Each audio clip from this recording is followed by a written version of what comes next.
네, 오늘 창세기 강의 8번째 시간 함께 가지면서 복을 주시는 하나님이라는 제목으로 말씀을 드리고자 합니다.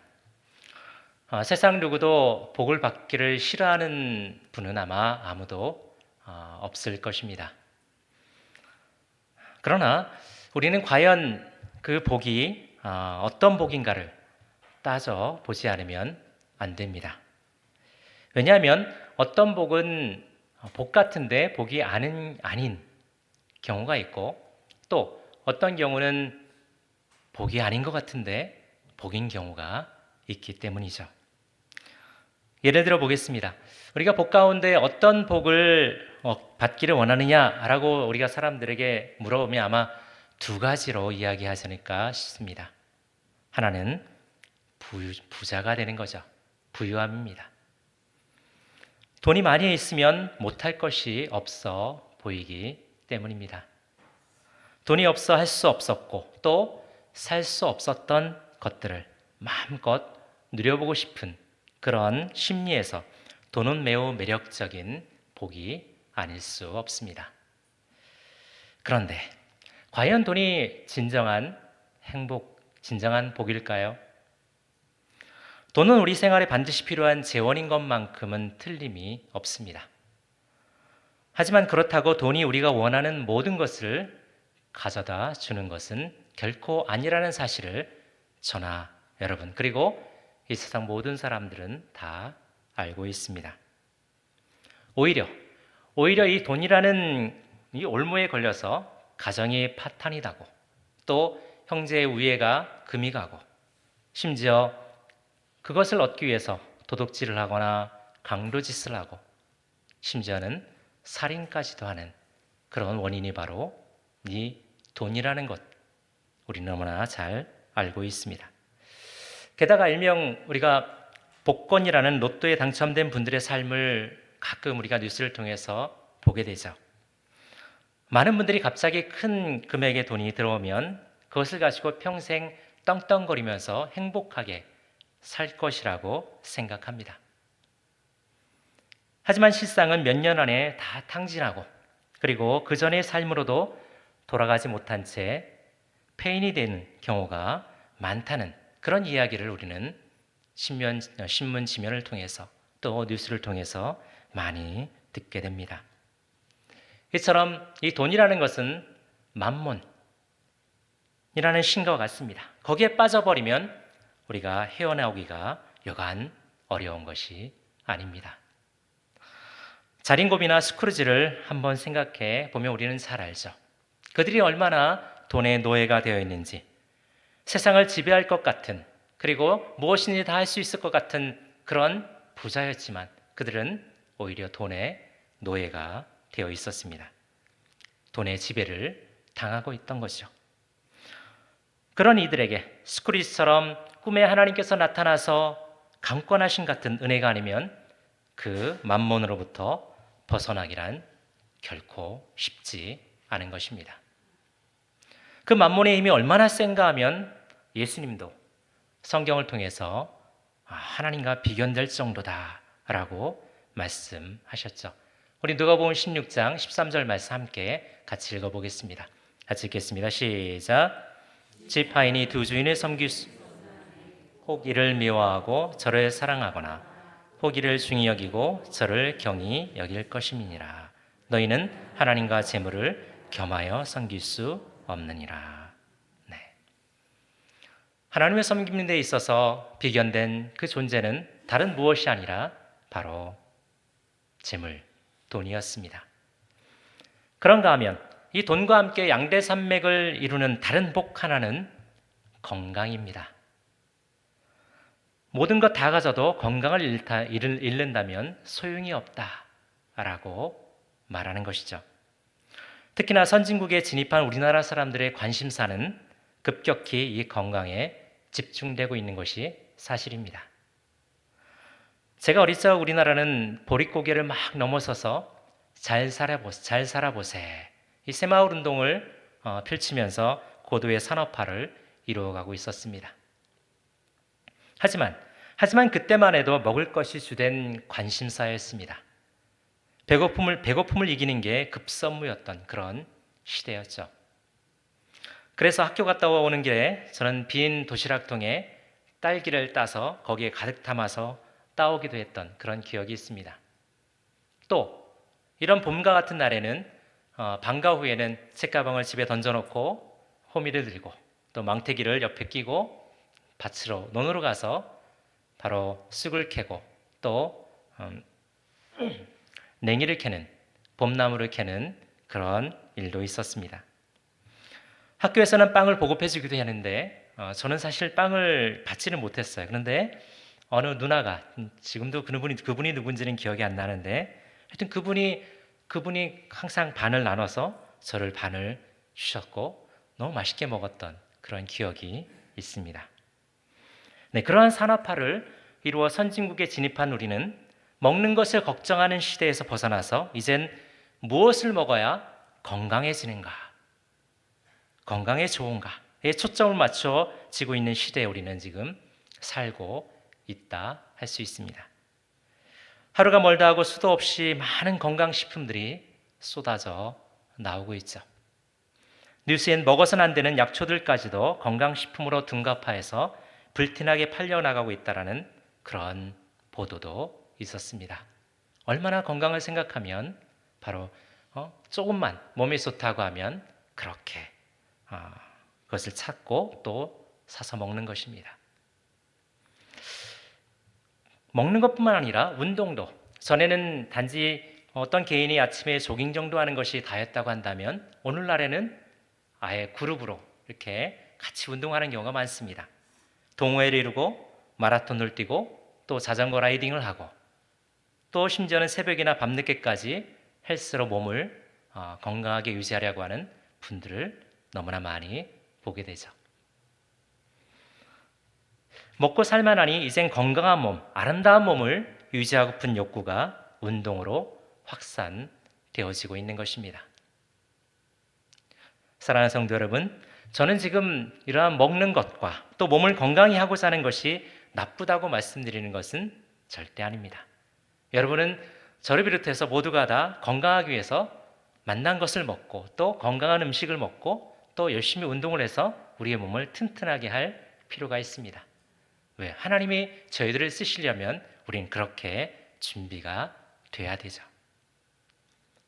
그래서 여러분은 열심히 드시고 또 건강하셔서 하나님이 쓰실 그날을 기대하며 우리는 준비해 가야 합니다. 다만 과연 이러한 것들이 성경이 말하는 진정한 복이라 할 수 있는가라는 것을 우리가 한번 생각해 볼 필요는 있습니다. 왜냐하면 사람들은 그것이 매우 중요하고 그것이 매우 우리에게 복이다라고 이야기하기 때문이죠. 결론부터 말씀드리면 이러한 것은 성경에서 말하는 진정한 복의 개념은 아닙니다. 물론 좋은 것이라는 데는 이견이 없습니다. 맛난 것, 또 몸을 건강케 해주는 음식을 먹는 것은 좋은 것입니다. 또 몸을 건강하게 또 아름답게 유지하기 위해서 운동을 하는 것도 매우 중요하고 또 좋은 것입니다. 그러니까 우리는 열심히 해야 됩니다. 하지만 좋은 것이라고 해서 그것들이 다 복이 되지는 않습니다. 단적인 예로 이렇게 먹을 것에 대한 걱정을 던 오늘날 우리나라 기준 약 600만 명이 당뇨병을 앓고 있다는 사실 여러분 아시는 분도 아마 계실 것입니다. 그리고 당뇨병의 전 단계를 포함하면 무려 우리나라의 전체 성인의 절반 이상이 바로 그런 당뇨를 관리를 필요로 하는 그런 분들이다라고 보고서에 나와 있습니다. 이것은 바로 질병관리청이 세계 당뇨병의 날을 맞아서 2021년을 기준해서 발표한 자료의 내용입니다. 일명 부자병이라고 불리는 이 당뇨가 아이러니하게도 잘 먹고 건강을 최우선으로 하는 이 시대에 창궐하고 있는 것입니다. 5년 전 자료니 아마 지금은 더 하지 않을까요? 또 건강에 좋다고 하면 이것저것 유행 따라서 우죽순처럼 나타났다가 사라지는 부작용도 많이 있습니다. 제가 전에는 산행이 그렇게 좋다. 물론 지금도 산을 타시고 좋아하시는 분들이 많이 계실 것입니다. 그런데 어느 순간 산을 타면, 산이 올라가면 무릎이 안 좋은 분은 무릎이 많이 상한다. 그러니까 산을 타는 것보다 걷는 게 좋다. 그래서 많은 분들이 또 걷기를 장려하고 또 그렇게 하시는 것들을 볼 수 있었습니다. 그리고 또 걷기도 어떻게 걷느냐에 따라서 운동이 되느냐 안 되느냐 뭐 이런 이야기들도 많이 있었죠. 또 그러다가 걷기는 좀 더 사그러지고 이제는 뛰는 것이 더 건강에 유익하다. 네. 바로 이처럼 촉칭 전문가라고 자처하는 분들의 다양한 건강에 대한 처방법을 내놓을 때마다 우리는 어느 것에 우리의 장단에 맞춰야 될지 참 오늘날 너무나도 어려운 시대에 우리는 살고 있습니다. 그러나 그러한 부작용보다 더 근본적으로 위의 두 가지 부유함과 건강의 복이 진정한 복이 될 수 없는 이유가 있습니다. 그것들이 영원하지 않다는 것입니다. 일시적으로 우리의 몸과 마음을 즐겁게 해주고 도움을 줄 수 있는 것은 사실이나 돈이든 건강이든 좋은 것일 수 있지만 그것은 영원하지 않다는 것에 문제가 있습니다. 왜 그럴까요? 저와 여러분은 영원한 존재이기 때문입니다. 무드셀레가 969살을 살았죠. 오래 살았습니다. 그러나 그도 죽었습니다. 모세는 자신의 생을 시편 90편 10절에 이렇게 표현해놨습니다. 우리의 연수가 70이요 강건하면 80이라도 그 연수의 사랑은 수고와 슬픔뿐이요 신속히 가니 우리가 날아가나이다. 네. 저도 이제 한 반백년 조금 넘게 살았는데 여기 성도님들에 비하면 제 연배가 좀 낮을 것입니다. 그러나 그들이 지난 날들을 돌아보면 정말 순간인 것 같아요. 아마 여러분들도 그렇게 여러분 인생을 돌아보셨을 때, 반추해 봤을 때 그러지 않을까라는 생각을 갖습니다. 맞습니다. 하나님은 성경을 통해 우리에게 한 번 죽는 것은 사람에게 정하신 것이요 그 후에는 심판이 있으리니 라고 말씀하셨습니다. 아무리 건강하고 아무리 몸짱일지라도 언젠간 반드시 한 번은 죽게 되고 그 후에는 반드시 심판이 있다라고 말씀합니다. 부유함도 건강함도 우리를 죽음에서 자유케 할 수는 없습니다. 그러기에 위의 두 가지는 진정한 복이 될 수 없는 것입니다. 그렇다면 진정한 복은 무엇일까요? 영원한 우리들에게 진정한 복, 그것은 바로 우리가 영원한 것이어야 한다는 사실을 먼저 전제합니다. 일순간적인 것이 아니라 영원한 것이어야 한다는 거죠. 그리고 그러한 영원한 복은 단 하나밖에 없습니다. 바로 예수 믿고 구원받는 복, 하나님의 자녀가 돼서 영원한 천국에서 영원히 하나님 백성 되어 살아가는 삶, 그것이 우리 모든 사람들에게 진정한 복이라 할 수 있습니다. 지난주 학습 세례식을 감사하게 잘 마쳤는데 저는 학습자분들을 섬기게 되었었습니다. 저는 그분들을 섬기면서 다시금 알게 된 것이 있습니다. 그것은 예수님을 믿어 구원에 이른다는 이 짧은 복음에 대해서 잘 모르거나 또는 오해를 하고 계시는 경우가 있었다라는 사실입니다. 다들 예수님을 믿는다 하시면서도 막상 천국에 갈지는 지은 죄가 많거나 또는 내가 열심히 하나님을 신앙생활하지 못해서 갈지 못 갈지 잘 모르시겠다라는 분이 계셨습니다. 네, 무엇이 문제일까요? 우리는 말씀을 잘 알아야 합니다. 교회에 와서 예수님을 믿는다는 것은 알겠는데 예수님께서 약속하신 말씀을 우리가 잘 모를 때 우리는 내가 천국에 갈지 못 갈지 우리는 확신을 갖지 못하는 경우가 많이 있습니다. 믿음의 또 다른 무엇인가를 해야 천국에 가는 것으로 오해하기도 합니다. 그러나 성경은 분명히 말씀합니다. 우리가 너무나 잘 아는 요한복음 3장 16절 말씀 함께 읽어보겠습니다. 같이 읽겠습니다. 시작. 하나님이 세상을 이처럼 사랑하사 독생자를 주셨으니 이는 저를 믿는 자마다 멸망하지 않고 영생을 얻게 하려 하심이니라. 아멘. 예수님을 믿음으로 우리는 구원을 받아 영원한 생명을 선물로 받습니다. 여러분 믿으시죠? 네, 믿으시기 바랍니다. 믿는 줄 믿습니다. 제가 여기에 서서 첫 번째 한 설교도 바로 그 내용이었습니다. 여러분 기억하십니까? 제가 작년 12월 16일인가요? 수요일 저녁에 이 자리에 와서 설교를 했을 때, 그때도 오늘 밤 이 세상을 떠났을 때 천국에서 눈 뜰 것을 확신하십니까? 라는 질문을 드리면서 여러분에게 이 말씀을 드렸었습니다. 십수년을 교회를 다녀도 그런 확신을 갖지 못하는 분들이 많이 계셨다라는 이야기도 드렸습니다. 정말 안타까운 현실입니다. 그러니 예수님을 믿음으로 죄사함을 얻고 영생을 선물로 받아서 오늘 밤 죽는다 해도 내가 천국에서 눈 뜰 것을 확신할 수 있는 그런 저와 여러분, 우리 모두가 되시기를 간절히 바랍니다. 그렇다면 이 영원한 복을 주시는 하나님께서 오늘 말씀을 통해서 복을 무엇이라고 말씀하시는지 이제부터 잠시 살펴보도록 하겠습니다. 먼저 첫 번째는 오늘 말씀에서 복은 하나님께서 주시는 것이라는 것입니다. 22절 말씀 함께 읽어보도록 하겠습니다. 22절입니다. 시작. 하나님이 그들에게 복을 주시며 이르시되 생육하고 번성하여 여러 바닷물에 충만하라. 새들도 땅에 번성하라 하시니라. 아멘. 하나님이 그들에게 복을 주시며 라고 하셨음을 여러분 잊지 마시기 바랍니다. 그래서 오늘 제목을 복을 주시는 하나님이라고 제가 잡았습니다. 복의 주인은 오직 하나님 한 분뿐이라는 사실입니다. 다른 수많은 사람들이 여러분 유튜브라든가 아니면 책이라든가 이런 좋은 글귀들을 이렇게 보내주거나 또는 우리가 보는 그런 내용들이 있습니다. 그러면 그 내용들을 보면서 복은 이런 겁니다, 이런 겁니다 막 쭉 나열하는 그런 내용들을 가끔 봅니다.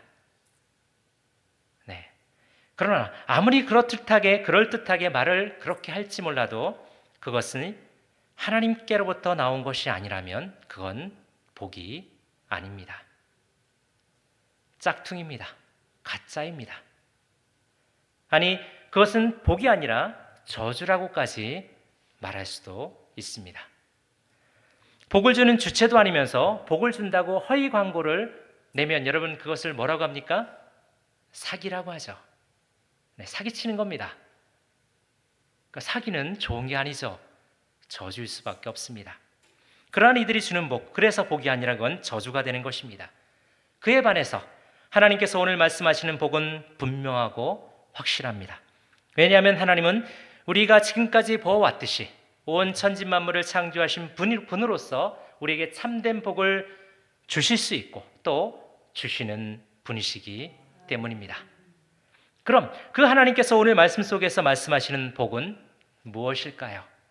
그것은 많아지는 겁니다. 오늘 본문에서 특이하게도 4절밖에 안 되는 이 본문 안에 번성이라는 단어가 4번씩이나 반복되고 있습니다. 게다가 성경이 기록한 최초의 복주심을 언급하면서 하나님께서는 많아진다는 의미의 단어들을 반복해서 사용하셨습니다. 생육하고 번성하여 충만하라, 그리고 또 번성하라. 생육한다는 날생자에다가 기를 육자입니다. 네, 말 그대로 태어나서 자라라, 성장하는 것을 말하죠. 그리고 번성한다는 것도 적은 무리에서 많은 무리로 더해지는 것을 의미합니다. 또 충만이라는 것도 마찬가지입니다. 부족한 것에서 점점 채워져서 가득한 충만해지는 것을 우리는 이야기하죠. 이처럼 생육하는 것도 번성하는 것도 충만한 것도 모두가 적었던 것에서 많아지는 것으로 나아가는 것을 우리는 이해해 볼 수 있습니다. 특히 4번씩이나 사용된 이 번성이라는 이 단어는 헬라어로 샤라츠라는 단어로 되어 있습니다. 그리고 이 단어는 미완료 시제로 쓰이고 있습니다.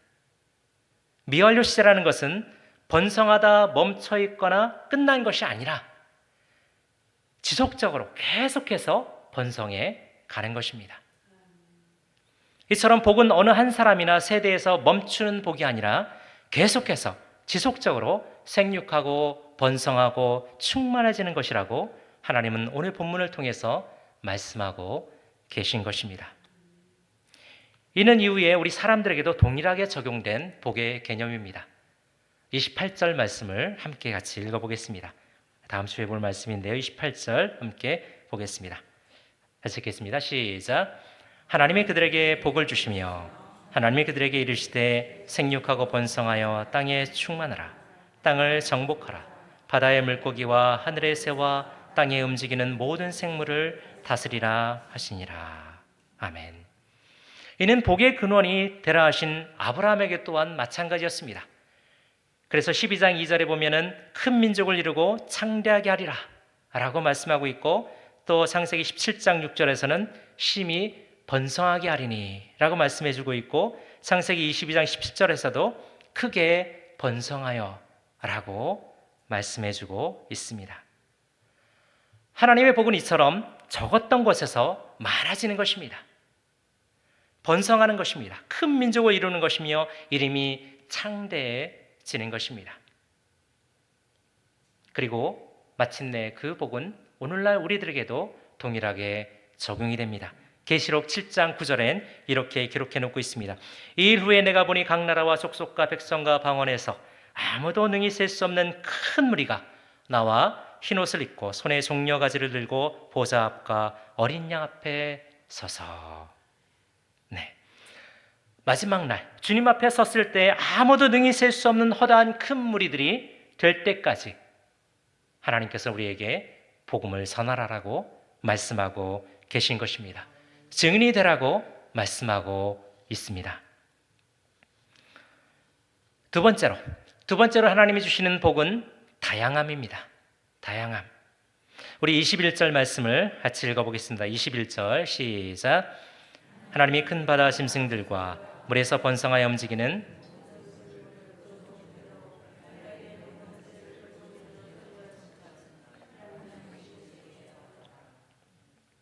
네, 하나님께서는 큰 것만 좋아하지 않으셨습니다. 그렇다고 또 작은 것만 또 선호하신 것도 아닙니다. 큰 바다 짐승은 물론이고 물에서 움직이는 모든 생물들도 또 하늘을 나는 새들도 다양한 종류대로 하나님께서는 창조하셨습니다. 그리고 늘 하시던 대로 그 모든 것들이 보시기에 좋았더라 라고 하나님은 말씀하셨죠. 정말 그러한지 한번 우리의 눈으로도 한번 확인해 보도록 하겠습니다. 한번 그림을 잠깐 보시죠. 네, 바닷속 우리 다이버가 저렇게 많은 물고기들과 함께 헤엄을 치고 있는 모습을 우리는 발견해 볼 수 있습니다. 얼마나 아름답습니까? 네, 다음 사진 보시죠. 네, 아름다운 산호초와 더불어서 예쁜 물고기들이 저 바닷속 깊이 다양한 물고기들이 있습니다. 그뿐만이 아니죠. 하늘을 한번 볼까요? 네, 엄청난 새떼들이 저렇게 하늘을 날고, 저 사진만 저러겠습니까? 다양한 새들이 온갖 나무 위에서 지저귀고 또 저렇게 하늘을 날고 있다는 사실 우리는 잘 알고 있죠. 이처럼 우리가 상상할 수 없을 만큼 다양한 크고 작은 물고기들과 산호초들 그리고 미세 플랑크톤까지, 그리고 아직까지도 더 밝혀지지 않은 미지의 세계 깊은 심해 속에 우리가 알지 못하는 수도 없는 수중생물들, 그리고 하늘을 나는 새들을 하나님께서 이렇게 멋지게 창조해 놓으셨습니다. 어떻게 해요? 종류대로. 네, 종류대로. 우리 사진을 다시 한번 다른 걸로 봅시다. 네, 이것은 진화론자들이 말하는 진화 개통도라고 하는 그림입니다. 맨 밑에 뿌리처럼 내려있는 것은 아메바라고 하는 아주 단백질로 시작하는 최초의 생물이죠. 저것을 통해서 수많은 생물도 태어나고 진화하고 또 식물도 되고 다양한 것으로 진화를 했다라고 말하는 것입니다. 네. 이것을 보면서 우리는 창조론의 종료대로에서 우리는 정말 무엇이 진짜인가를 확고한 믿음으로 우리는 보여야 합니다. 어떤 분은 진화론은 과학인데 왜 창조론과 대비해서 믿어야 한다라고 하나라고 반문을 할지도 모르겠습니다. 하지만 우리가 학교에서 마치 진화론은 증명된 과학인 양 우리가 배워왔기 때문에 지극히 과학적인 것으로 오해를 합니다. 하지만 여러분, 진화론이라는 것은 이론입니다. 이론이라는 것은 증명 가능한 법칙과는 다른 것입니다. 가설에 불과하다는 얘기입니다. 우리가 잘 아는 만유인력의 법칙 또는 질량 보존의 법칙 같은 것은 과학적으로 증명 가능한 것입니다. 그것은 아무리 반복해도 똑같은 결과를 얻는 것입니다. 그러니 그것은 법칙입니다. 변함이 없는 것입니다. 그러나 이론이라는 것은 단지 가설에 불과한 겁니다. 그러니까 그것은 믿음의 영역입니다. 진화론도 그렇고 우리 창조론도 마찬가지로 동일하게 믿음의 영역에 속하는 것입니다. 그래서 우리는 진화론을 믿을 것이냐 창조론을 믿을 것이냐는 선택을 우리는 해야 하는 것입니다. 물론 저와 여러분은 하나님께서 이 온 세상을 창조하시고 우리를 구원하시기 위해서 예수 그리스도를 보내셨다는 그 진리의 말씀을 따라서 우리는 창조를 믿습니다. 네. 그러나 많은 신학자들 가운데서도 그것을 믿지 않는 사람들도 있습니다. 창세기 1장부터 11장까지를 신화라고 이야기하는 학자들도 있습니다. 그들은 아메바가 그들의 조상이라고 생각합니다. 동물원의 원숭이가 직계 조상이라고 믿는 것이죠. 가장 오래된 인류의 조상이라고 여겨왔던 오스트랄로피테쿠스. 외우기가 힘들었습니다. 이것은 원숭이의 두개골을 가진 원숭이라는 사실, 또 현생 인류와 가장 근접했다고 하는 네안데르탈인, 또 크로마뇽인, 그것은 오늘날 사람의 두개골과 똑같다라는 인류학자들의 발표는 진화론의 허구와 더불어서 창조론의 진리를 증명해주고 있는 것입니다. 마지막 세 번째로 복은 이러한 모든 창조물들이 서로 협력하는 것입니다. 여러분도 아시겠지만 우리 교회에서 새가족부 교재로 사용하고 있는 그 교재의 마지막 5과에는 아주 재밌는 예화가 하나 들어있습니다. 바로 7가지 소리를 내는 소리마을 이야기입니다. 도부터 시까지 이 7가지 소리를 내는 그 마을에는 그러나 왠지 날마다 서로 싸우는 큰 소리밖에 나지 않았습니다.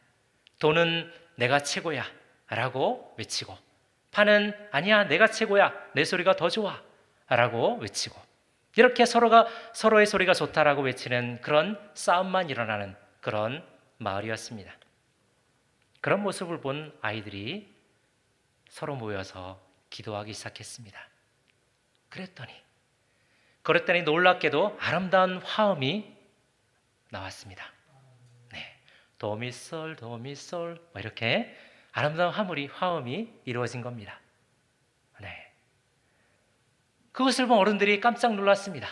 아니, 우리는 내가 도가 최고인 줄 알고 또 솔이 최고인 줄 알고 시가 최고인 줄 알고 서로 내가 좋다라고 핏대를 세우며 싸웠는데, 알고 보니 아이들의 그 화음이 너무나도 아름답게 들리는 것에 이 어른들은 회개하기 시작했습니다. 그리고는 이제 아름다운 화음을 내며 아름다운 소리를 내는 소리마을이 되었다라는 이야기입니다. 네, 하나님은 바로 우리들에게 이러한 아름다운 소리마을이 되기를 원하시는 것입니다. 협력하기를 원하시는 겁니다. 우리 20절 말씀을 함께 봅시다. 20절 말씀 함께 읽겠습니다. 시작. 하나님이 이르시되 물들은 생물을 번성하게 하라. 땅이 하늘의 궁창에는 새가 나르라 하시고. 아멘. 여러분, 물 자체 얼마나 좋습니까? 맑고 깨끗한, 우리나라처럼 물이 좋은 나라 없다고 이렇게 얘기하죠. 네, 정말 좋습니다. 졸졸 흐르는 시냇물부터 또 맑은 바닷가의 그 파란 그 바닷물, 그리고 깊은 심해로 들어갈수록 그곳에 한없이 아름답게 펼쳐져 있는 그 바닷속. 정말 우리는 산으로 바다로 그렇게 여행을 떠나곤 합니다. 또 하늘은 어떻습니까? 오늘은 좀 비가 와서 여러분 흐리죠. 그래서 하늘을 볼 수 없지만 우리가 맑은 날 하늘을 바라보면 그 청명함에 우리 마음까지도 넓어지고 또 깨끗해지는 것을 느끼게 됩니다. 그렇죠. 네. 그런데 하나님은 그것만으로도 아름답고 멋지지만 그러나 그 안에 많은 새들과 또 많은 물고기들을 함께 만들어 창조하신 후에 그것들을 통해서 더 아름다운 모습을 갖도록 하나님은 원하시는 것입니다. 여러분, 무지개가 한 가지 색이라면 어떨까요? 또 화음이 오직 한 음만 내는 것이라면 어떻겠습니까?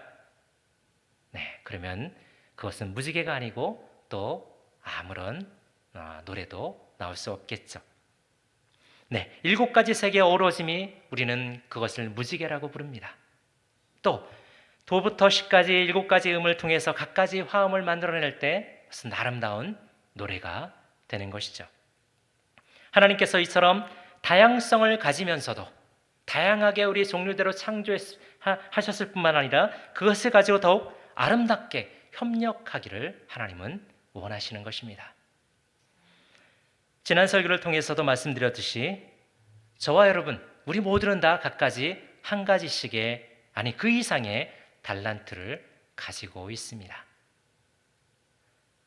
그 달란트를 가지고 우리는 몸된 진주 성복교회라고는 예수 그리스도의 몸된 교회 안에 함께 모여서 우리는 그 몸을 아름답게 세워가는 것입니다. 네, 다른 지체들과 서로 협력해서 아름다운 화합을 이뤄가는 것이 그래서 우리는 필요한 것입니다. 사실 설교를 하러 딱 들어왔을 때 우리 김정원 원사님이 기도하시는 그 내용을 들으면서 오늘 설교는 다 했다라고 생각을 했습니다. 그 기도가 너무나도 적절하게 딱 맞으셔서 사실 이 말씀을 들으면서도 여러분 기도 들으셨으면 오늘 설교는 다 들었다라고 해도 여러분은 과언이 아닐 것입니다. 자, 이처럼 하나님께서 우리에게 다양한 달란트를 주시고 또 화합을 이루게 하시는 그 이유가 어디 있을까요? 그것은 사실 우리 각자는 다 모난 부분들이 많기 때문입니다. 저나 여러분이나 완벽한 사람 아무도 없지 않습니까? 그렇습니다. 아무리 우리가 뛰어난 달란트를 가지고 있고 우리가 아무리 뛰어난 하나님의 능력을 갖고 있어도 우리는 항상 모난 부분이 있어서 형제 자매를 상처 주기도 하고 또 나도 모르는 사이에 아픔을 주기도 하는 그런 모습을 우리는 갖고 있습니다. 그래서 우리는 서로 그것들을 품어주고 아껴주면서 세워져가는 그런 모습이 필요한 겁니다. 도레미파솔라시도라는 이 화음이 서로가 좋다라고 내가 최고라고 해서 튀어버리면 아무것도 되지 않습니다. 그저 싸움만 일어나는 소리마을이 될 뿐이죠. 그러나 우리가 서로 갖고 있는 그 달란트들을 가지고 서로로 화합하면서 서로를 세워가면서 서로 아껴주면서 함께 나아갈 때 그때야 비로소 우리 진주성복교회는 아름다운 예수 그리스도의 몸된 교회가 될 줄 믿습니다. 이처럼 하나님께서는 우리에게 주신 그 달란트를 가지고 이 아름다운 교회 안을 잘 세워갈 수 있기를 하나님은 원하십니다. 세상 가운데 복으로 세상을 정복하고 사랑으로 정복하고 십자군의 칼이 아닌 사랑으로 이 세상을 정복해서 이 예배당 안에 함께 모여서 우리는 하나님의 아름다운 공동체로서 서로를 세워가고 아껴주면서 바로 예수 그리스도의 몸된 교회를 아름답게 세워가는 것, 그것이 진정 우리의 복된 인생임을 하나님께서는 말씀하고 계십니다. 종류대로 다양한 동식물들을 창조하사 바다와 하늘을 누비게 하신 것처럼 하나님께서는 우리들도 다양한 사람들이 모여서 다양한 소리로 아름다운 화음을 만들어내도록 협력하기를 원하시는 것입니다. 때문에 우리는 하나님의 창조 질서에 따라서 서로 도우며 함께 세워져 가야 합니다. 이것이 오늘 5번째 날을 창조하신 하나님의 뜻이며 우리에게 주시는 복입니다. 이런 하나님의 뜻대로 살아내시는 저와 여러분이 되셔서 정말 여러분의 앞으로의 인생이 복된 신앙생활이 되시기를 예수 그리스도의 이름으로 간절히 축원을 드립니다.